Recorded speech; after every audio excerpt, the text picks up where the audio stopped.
அன்பான உறவுகளுக்கு வணக்கம் மக்களே. இந்த பதிவில் என்ன பார்க்க போகிறோம் அப்படின்னு பார்த்தீங்கன்னா, விஸ்வகர்மா கம்யூனிட்டி சேர்ந்த பெண்வரன் முதல் மனம் தான் பார்க்க போகிறோம். இந்த அன்பு தோழிக்கு வயசு என்னன்னு பார்த்தீங்கன்னா 21 வயசு நடப்பு நடந்துட்டுருக்கு. டேட் ஆஃப் பர்த் பார்த்தீங்க அப்படின்னா 1ஆம் தேதி 6ஆம் மாதம் 2024 பிறந்திருக்காங்க. இவங்க கல்வி தகுதி அப்படின்னு பார்த்தீங்கன்னா எம்எஸ்சி முடிச்சிருக்கிறாங்க. இது வந்து ஃபைனல் படிச்சுட்ருக்குறாங்க. அவங்க ராசி அப்படின்னு பார்த்தீங்கன்னா மீன ராசி. நட்சத்திரம் அப்படின்னு பார்த்தீங்கன்னா உத்திரட்டாதி. உடன்பிறப்பு பார்த்தீங்க அப்படின்னா 2 பெண்கள், ஒரு ஆண், ஒரு பெண்ணுக்கு கல்யாணம் ஆயிடுச்சுங்க. அம்மா அப்பாலாம் இருக்காங்க. இந்த பொண்ணுக்கு பார்த்தீங்கன்னா ராகு கேது செவ்வாய் 3மே இருக்குது. அதே மாதிரி பார்த்தீங்க அப்படின்னா இந்த பொண்ணு பெரம்பலூர் மாவட்டத்தில் இருக்கிறாங்க. அவங்க வந்து ரொம்ப தூரம் வேண்டாம், ஓரளவுக்கு சுற்று வட்டாரத்தில் கொஞ்சம் பக்கமாக இருந்தால் பரவாயில்ல அப்படிங்கிற மாதிரி எதிர்பார்க்குறாங்க. நம்ம சேனலில் ஃபாலோ பண்ணுற அன்பு உள்ளங்களுக்கு யாருக்காவது ராகு கேது செவ்வாயில் வரன்னு தேடிட்டு இருந்தீங்க அப்படின்னா இவங்க வந்து எப்படி சொல்கிறாங்க, முடிஞ்ச வரைக்கும் ஒரு 3 வயசு இல்லைன்னா 5 வயசு டிஃப்ரெண்ட்குள்ளே தான் பார்க்குறாங்க.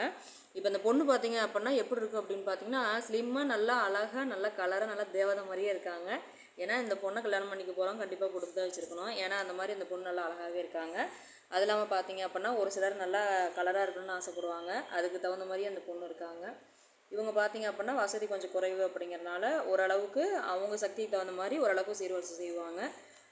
குடும்பமும் நல்ல குடும்பம் தான். அவங்க அப்பா பார்த்தீங்க அப்படின்னா தச்சு வேலை தான் செய்கிறாங்க. இந்த வரணம் யாருக்காவது ராசி நட்சத்திரம் இந்த ராகு கேது ஜாதகம் யாராவது பார்த்தீங்கன்னா நம்ம சேனலில் அன்புள்ளங்களை யாராவது தேடிட்டு இருந்தீங்க அப்படின்னா தாராளமாக நம்ம சேனலில் ஒரு நம்பரை கான்டாக்ட் பண்ணி மேலும் உங்களுக்கு தெரிஞ்சுக்கலாம். இந்த வாய்ப்பு கொடுத்த அன்புள்ளங்களுக்கு நன்றி, வணக்கம்.